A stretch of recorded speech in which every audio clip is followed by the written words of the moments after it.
Javier, ¿qué hicieron de nosotros? ¿Qué hicieron de la Argentina con esta cuarentena? Bueno, la cuarentena argentina ha sido una cuarentena cavernícola, ha sido la cuarentena más larga y más profunda del mundo y ha sido una decisión absolutamente desacertada. Hoy Argentina está entre los países con mayor cantidad de muertos por millón de habitantes. Es decir que la cuarentena no sirvió para nada. Pero entonces, ¿cuál fue el principal error del gobierno si no sirvió para nada? Mira, el principal error del gobierno fue darle absoluta prioridad a la infectocracia liderada por el imbécil de Pedro Khan. Porque, a ver, Argentina del método científico lo único que utilizó fue básicamente el nombre. El método científico deriva de un modelo que se llama SIR, que quiere decir susceptibles, infectados y removidos. Susceptibles, ¿qué es? La cantidad de personas que pueden quedar infectadas. ¿Sí? Después pues tenés los infectados y que además eso genera contagios, ¿no? Y eso hace crecer el número de infectados. Y por otro lado tenés los removidos, que son los que salen del sistema, ya sea o porque se curaron o porque se murieron. La dinámica de una epidemia tiene que ver entonces con la evolución, ya sea de cómo va infectándose gente y cómo gente va siendo removida. La primera parte depende muy especialmente de los individuos, de decisiones individuales que tienen que ver con básicamente la higiene, con el distanciamiento social, el uso de barbijos, lo que tiene que ver, por ejemplo, con los protocolos. Y la otra parte tiene que ver con cómo se hace cargo el sistema de salud. Y ahí, digamos, juega un rol central el uso de testeos, o sea, que haya testeos masivos. ¿Por qué? Porque cuando vos haces testeos masivos, eso te permite remover a una mayor velocidad. Y como el infectado está menos tiempo del sistema, contagia menos gente.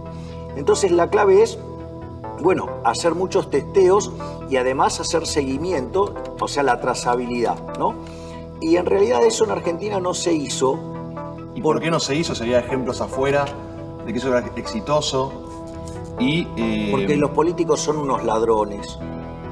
Básicamente por eso. Vos cuando llegó el virus a la Argentina ya habían pasado 4 meses en el mundo.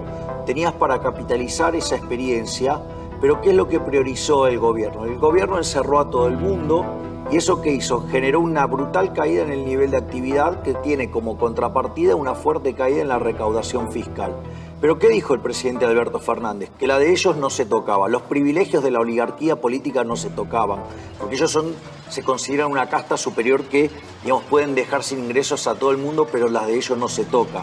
Por otra parte, vieron una posibilidad de incrementar esclavos, ¿no? Porque ¿qué hicieron? Agrandaron el aparato clientelístico. Entonces, eso para ellos les pareció una interesante solución como para incrementar sus votos. Y además, lo otro que hicieron fue ir por más obra pública. Y dejaron para lo último el testeo. ¿Por qué? Porque con los testeos no podían robar. ¿Por qué? Porque como los testeos son importados, si llegaban a coimear o hacer algo de eso, digamos, quedaban muy en evidencia. Básicamente, el desastre, ¿sí?, tiene que ver con la mentira que es el Estado, porque ¿qué te decían? Que el Estado te cuida. Sucede que vos sistemáticamente estuviste pagando impuestos para que te den un sistema de salud que cuando llegó el momento no respondió, ¿sí? Y tuvieron que hacer inversiones que no habían hecho durante un montón de años, pero además te decían que el Estado te cuide y después ni siquiera supieron contar los muertos. Y obviamente, cuando tuvieron que elegir una metodología para enfrentar la situación, utilizaron una metodología en la cual pudieran robar. Y por eso, digamos, no utilizaron la estrategia exitosa de todas partes del mundo, que fue hacer testeos masivos. A la sociedad le pidieron un esfuerzo gigantesco. Le pusieron un impuesto que es casi al 100%, que es no poder trabajar. ¿Y los políticos qué hicieron de su parte? O sea, ¿qué fue lo que aportaron ellos? Nada. O sea, básicamente generaron un desastre económico, porque mientras que a las empresas, sí, las dejaban sin ingresos, al mismo tiempo la obligaban a seguir pagando impuestos, las obligaban a seguir pagando salarios, a no despedir gente. Es decir, es más, hasta mandaron una ley para suspender las quiebras. O sea, una cosa absolutamente ridícula. Te decían, no, bueno, el Estado te salvó a la empresa porque dio una ATP. No, no te salvó. En realidad, ¿qué hizo? Te dejó sin ingresos, ¿sí? Y como te está jodiendo la vida, te lo compensa dándote plata por otra ventana. Ahora, pero esa plata, ¿de dónde la sacó? La sacó de emisión monetaria, con lo cual, digamos, es absolutamente espurio. Por lo tanto, ni siquiera hicieron ningún sacrificio, porque lo que deberían haber hecho era bajar el gasto público, ¿sí? Para bajar la presión sobre las empresas y que las empresas estuvieran mejor. Pero eso no les gusta. ¿Por qué? Y porque deja de pasar el dinero por las porosas manos de los políticos. Y la realidad es que Argentina va a estar entre las 3 economías que más caen en el mundo. Argentina está segunda en el índice de miseria, Argentina está tercera en el nivel de inflación, pero además, ¿sí?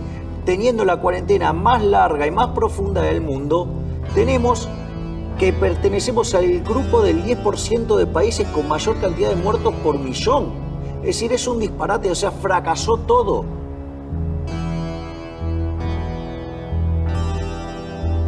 Fracasó todo. No es la pandemia, es la cuarentena. Estúpido. Pero aparte, lo que hay que entender es que el remedio fue peor que la enfermedad. Es decir, y ha causado un daño enorme. O sea, porque uno ve la caída del PBI y siempre, ¿viste? Siempre te aparece el típico voluprogre pelotudo.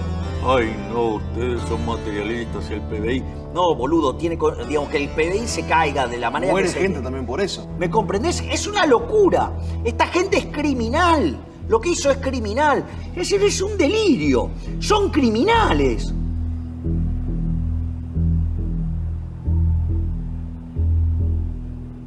¿Desde cuándo supiste que esta cuarentena iba a ser un desastre? Después de la primera renovación. O sea, porque empecé a... Renovación del plazo de la cuarentena. Claro, porque tenía un sentido la primer cuarentena. Si vos en esa cuarentena aprovechás para hacer un upgrade en el sistema de salud y aprovechás para educar a las personas en cómo enfrentarlo, ¿no? Digamos, todo lo que tiene que ver con el distanciamiento social, la higiene, ¿sí? Digamos, el uso de los barbijos, todo eso.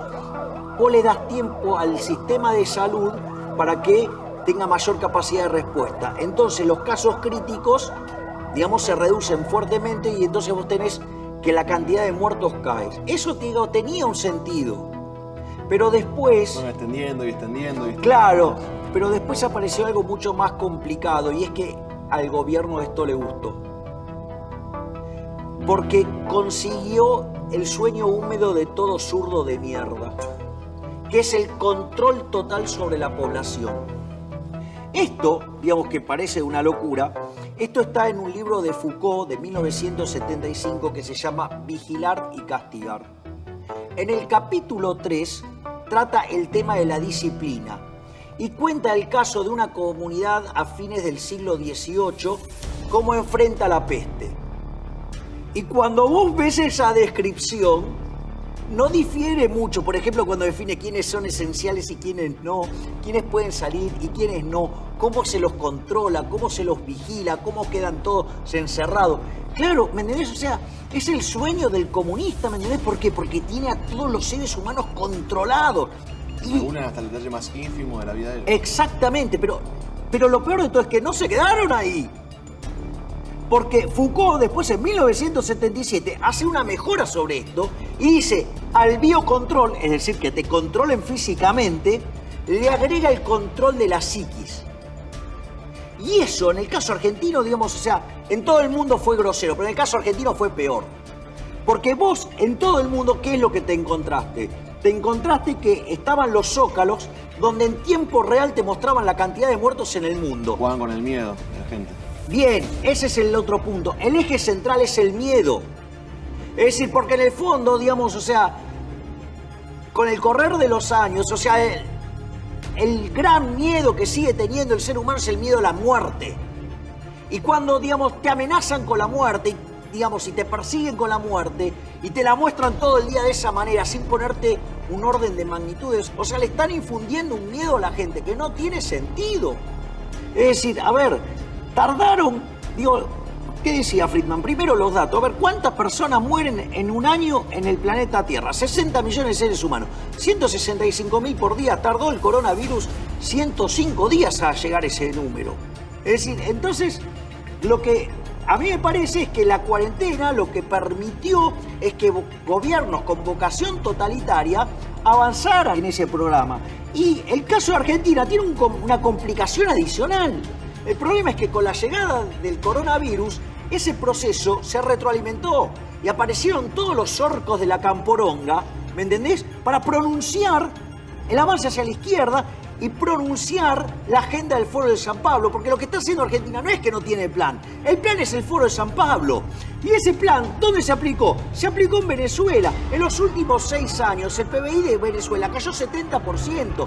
Tiene una hiperinflación de en torno al 4.900%. O sea, además, el salario de un venezolano es de 72 centavos de dólar por día. Por lo tanto, tenemos cerca de una situación donde el 96% de la población es pobre y el 80% es indigente. A ese modelo de mierda nos quieren mandar estos hijos de remil puta.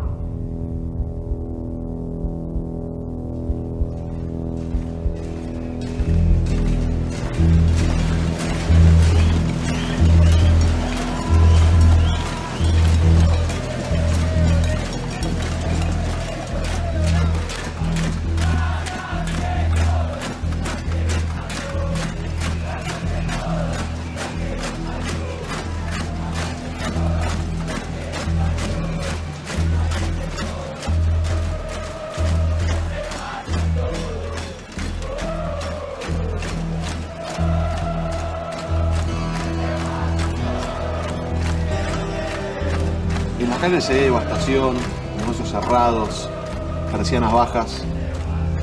¿Qué está pasando en la economía argentina? Bueno, Argentina está transitando la peor crisis económica y social de su historia. Para que te des una idea, esto es peor que la crisis del 2002. En el 2002 el PBI en Argentina cayó 10,9%, con una caída del 16% en el segundo trimestre del año. Vos hoy tenés que las estimaciones es que el PBI por lo menos va a estar cayendo 12,2%, y en el segundo trimestre la caída de la economía fue del 19,1%. Además, si vos tomás, por ejemplo, lo que tiene que ver con los niveles de desempleo, en la caída del 2002 vos tuviste un desempleo del 25%. Hoy las estadísticas te muestran un desempleo del 13,1%. Sin embargo, cuando corregís por el efecto desaliento, ¿sí? ¿Cómo vendría a ser el efecto desaliento? Porque vale la pena explicarlo. Suponete un mozo se quedó sin trabajo porque cerró el bar. Bueno, digo, va a ir a buscar a otro bar si el otro bar también cerró. No es que no quiere trabajar, en realidad no sale a buscar porque sabe que no va a encontrar. Cuando vos corregís por ese efecto, la tasa de desempleo verdadera en Argentina es 29%. Por otra parte, lo que vos tenés que, durante la crisis del 2002, la cantidad de pobres llegó al 55%. Hoy, en el primer semestre, la cantidad de pobres es 41%, pero si tomás el segundo trimestre es 47%. Y eso, digamos, hoy. Pero también hay otro problema más grande, que es el problema de si se llega a desatar una hiperinflación. Porque en realidad lo que vos tenés es que en caso de llegar a desatarse un evento de esas características, la cantidad de pobres podría llegar al 75%. Por lo tanto, tendríamos la peor crisis económica y social de la historia, con, digamos, un final abierto, porque yo creo que ese nivel de pobreza ni siquiera lo podría manejar el peronismo.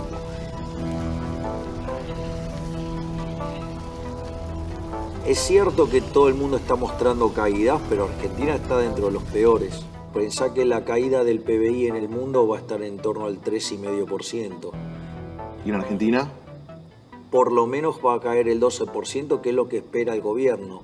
Por lo tanto, algo mal hicimos.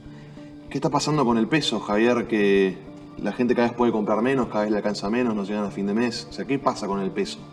Bueno, en realidad lo que vos estás viendo es que no es que los precios suban o que el dólar suba. En realidad lo que está pasando es que pierde poder adquisitivo el peso. Como decía Friedman, la inflación es siempre en todo lugar un fenómeno monetario. Y a medida que vos emitas más dinero que la gente quiere retener, el poder adquisitivo del dinero va a caer. ¿Y eso por qué ocurre? Ocurre porque cuando vos tenés un exceso de oferta de dinero, ya sea o porque hay una explosión de creación de dinero, por ejemplo el caso argentino para financiar el déficit fiscal, por otro lado una huida del dinero, lo cual digamos además lo avalo y me parece correcto por parte de la gente que desprecia el peso, porque hay que recordar que el peso es la moneda que emite el político argentino, por ende no puede valer ni excremento, porque esas basuras no sirven ni para abono. Frente a una explosión de exceso de oferta de dinero, ya sea porque estás emitiendo un montón, porque cae la demanda y además tenés una caída monstruosa del nivel de actividad, el peso va a perder valor. Y eso hace que todos los precios expresados en unidades monetarias suban. Es más, el dólar, como es un precio de un activo financiero, sube primero. Después lo sigue el precio de los transables, después los mayoristas, después los minoristas y por último los salarios. Por eso también cuando tenés una explosión del tipo de cambio te sube muy fuertemente la cantidad de pobres e indigentes como consecuencia de que el precio de los alimentos está determinado en dólares.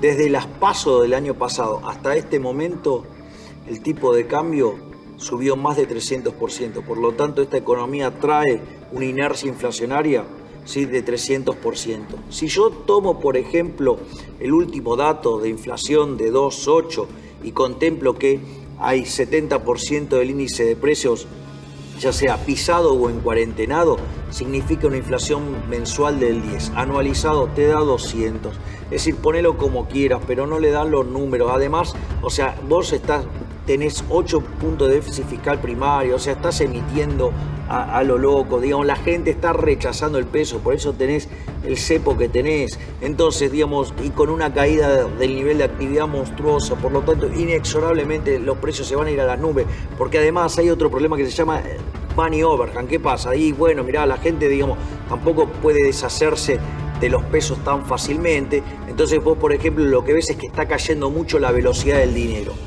Esperá que se abra la economía, ¿sabés cómo se va a recomponer la velocidad del dinero a los niveles normales? Y cuando empiece a subir todos los precios y el tipo de cambio se vaya al culo del mundo, ¿vos qué crees? ¿Que la gente se va a quedar en pesos? Olvídate. ¡Bum!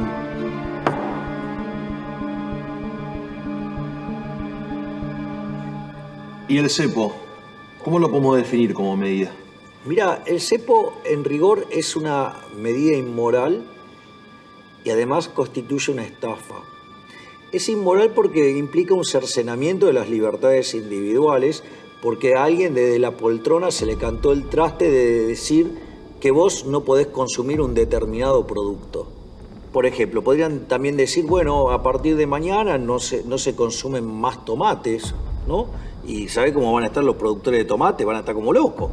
Bueno, acá lo que te está diciendo es que vos no podés comprar más dólares. La realidad es que si vos tu dinero te lo ganaste honestamente, digamos, ¿qué tenés que dar explicaciones? ¿Qué te comprás o qué no te comprás? O sea, escúchame una cosa, si yo me gané mi guita honestamente, yo no tengo que dar explicaciones a nadie de lo que hago con mi dinero, primer punto. Pero el dólar tiene un elemento adicional que es complicado, que es la reserva de valor que eligió el argentino. Frente a la estafa que es el peso, la reserva de valor es el dólar. Es decir, que es tu consumo futuro. Entonces, cuando no te dejan comprar dólares, lo que te están haciendo es, además, no solo que te están condicionando una parte de tu consumo presente, sino que además te están reventando el consumo futuro. Además, son unos inmorales, porque ellos te dicen que ahorres en pesos cuando ahorran en dólares, ¿no? O, por ejemplo, el otro día una periodista le preguntó a Guzmán sobre sus ahorros en dólares y él le dijo, no, bueno, pero eso es una decisión personal mía. O la señora Cecilia Todesca, que dice que te tenés que enamorar del cepo, pero ella, digamos, también ahorra en dólares. Entonces, la verdad es que lo que uno ve es una gran hipocresía. O sea, son mentirosos, son directamente mentirosos. ¿Pero por qué hacen esto? Bueno, esto lo hacen porque cuando te obligan a demandar pesos, incrementan la base imponible del impuesto inflacionario. Entonces, ¿cuál es el punto? Que en realidad el impuesto inflacionario es un robo porque es un impuesto no legislado. Por eso una de las cosas que tendrían que tener muy en cuenta las personas, que aquellos que, por ejemplo, me tildan de loco por querer eliminar el Banco Central, deberían saber que el Banco Central hoy por hoy nos roba 5 puntos del PBI con impuesto inflacionario. Es decir, la política nos roba a los argentinos de bien 5 puntos del PBI. Además, pega 25 veces más fuerte sobre los más vulnerables. Por lo tanto, o sea, todos los progres, ¿sí? Y que les encanta el Banco Central y estafar a la gente con el impuesto inflacionario, en especial esos imbéciles que hablan de que es una locura cerrar el Banco Central, están defendiendo el robo de la política, porque el impuesto inflacionario es un impuesto no legislado. El impuesto país, el impuesto solidario, el posible impuesto a la riqueza. El gobierno quiere subir los impuestos. ¿Es el momento, en medio de una pandemia, una cuarentena, para subir los impuestos? Te cambio el punto, o sea, nunca es el momento para subir impuestos. Es decir, los únicos idiotas que suben los impuestos, además de los argentinos, son los españoles, es decir, la sucursal europea del chavismo. Hablan de la solidaridad, pero no tocaron la de ellos, o sea, la de ellos no se tocó. Dijo, no, eso es un acto de demagogia. ¿Qué acto de demagogia? Le dejaste sin ingresos a todo el mundo y el tuyo no lo tocaste. No solo eso, tenés otro problema más, que dicen que es transitorio. Mentira, digamos, cuando empezó el impuesto a la ganancia, que era el impuesto a las rentas, allá por los 30, era transitorio y quedó. Cuando dijeron que iban a subir el IVA al 21%, que era transitorio, quedó. Cuando pusieron ingresos brutos dijeron que iba a ser transitorio y quedó. Cuando pusieron el impuesto al cheque dijeron que era transitorio y quedó. Cuando pusieron las retenciones dijeron que era transitoria y quedaron. Entonces es mentira, es decir, es mentira, o sea, que van a ser transitorias. Nunca una suba de impuestos es transitoria, porque una vez que pasa el despiole y se recompone la recaudación, los políticos no te la devuelven, se la quedan y la usan para gastar ellos, porque ellos consideran que es mejor gastarla a ellos que la gaste, digamos, el que la genera, el que la gana. Es decir, y eso es lo que termina haciendo que este país sea absolutamente inviable, porque tiene 170 impuestos, tiene la presión fiscal en blanco más alta del mundo, es el país más antiempresa, no solo por la carga fiscal, sino además por la cantidad de regulaciones que llegan a 69.000. Es imposible ganar plata, y por eso, digamos, las empresas se van de acá, se están yendo, porque cuando ven, además, el comportamiento del gobierno en perfecta línea con los lineamientos del Foro de San Pablo, digo, esta historia ya la conocen de Venezuela, por lo tanto las empresas están huyendo despavoridas. Entonces, digamos, estamos frente a una situación que es una locura y que esto no puede terminar bien, no va a terminar bien, va a terminar mal. A mí, me ofusca profundamente cuando aparecen algunos voceros pelotudos del presidente y dice, ay, bueno, pero en toda la riqueza que tiene, tocarle un 1%, hay que ser generoso. Siempre generosos con la ajena. ¿Por qué no? ¿Por qué, digamos, en función de cuánto van a... No funcionó nada, no se bajaron nada. No, bueno, pero además, por ejemplo, hay un estudio del BID que muestra que, por ejemplo, la ineficiencia técnica del gasto público en el mundo. ¿Cuál es la región que tiene la ineficiencia más grande? América Latina, con 4,4% del PBI. ¿Cuánto tiene Argentina? 7,2%. 7,2%. Mirá si tienen para bajar. ¿Y sabes qué? Que dentro de esos 7,2 hay 5 puntos del PBI de choreo. Entonces no pueden dejar de robar y a nosotros nos siguen rompiendo el orto de impuestos. ¿Pero por qué no se van a cagar? ¿Me comprende lo que te digo? O sea, me tienen podrido. Te ponen cara a un gesto adulto y dicen, no, bueno, en realidad hay que hacer un esfuerzo. Y el esfuerzo nunca lo hacen ellos, ¿me entendés? Y además utilizan argumentos que son falsos. Porque esa riqueza que tiene el individuo, en algún lado la tiene. ¿Cómo la tiene? La tiene en un formato de ahorro. Y ese ahorro es lo que permite financiar la inversión y que esa inversión genere nuevos puestos de trabajo y genere crecimiento. Y cuando vos agarres y destruyas eso para dárselo al sector público, para que lo dilapide, o sea, ¿qué vamos a tener? Menos riqueza, digamos, vamos a tener menos ahorro disponible para financiar inversión y por ende vamos a ser más pobres. Y además, otro que vos vas a saber, que los incentivos están para el culo, porque digamos, o sea, ¿qué incentivos tenés vos a acumular riqueza si va a venir el gobierno cuando se le canta el culo y te la roba?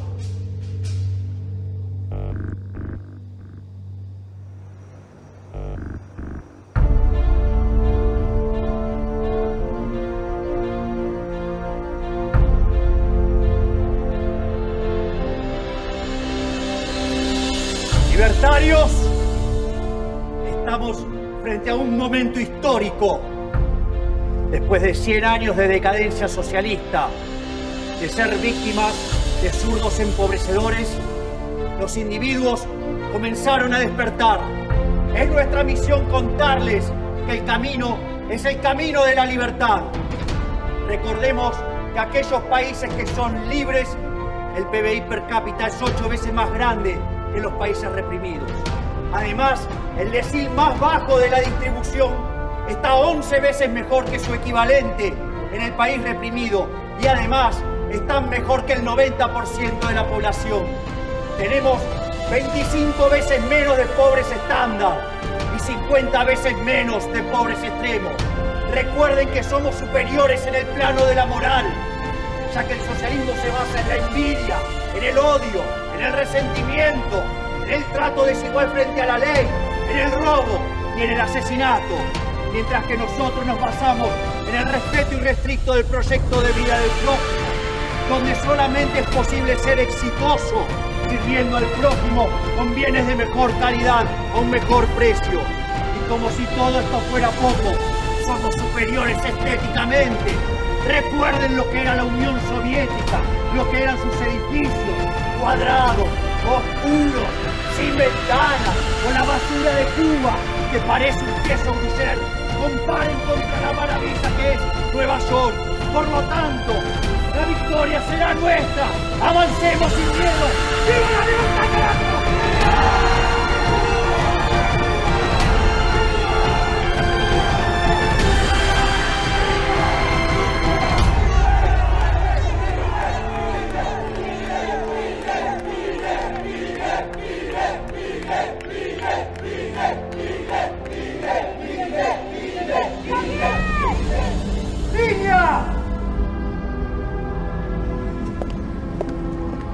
El Banco Central está haciendo de las suyas de nuevo. Creo que es hora de cerrarlo. De una buena vez.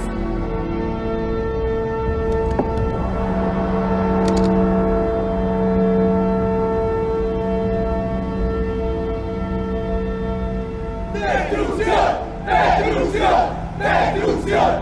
¡Destrucción! ¡Destrucción! ¡Destrucción! ¡Destrucción! ¡Destrucción! ¡Destrucción! ¡Destrucción! ¡Destrucción! ¡Destrucción! ¡Destrucción! ¡Destrucción! ¡Destrucción! ¡Basta inflación!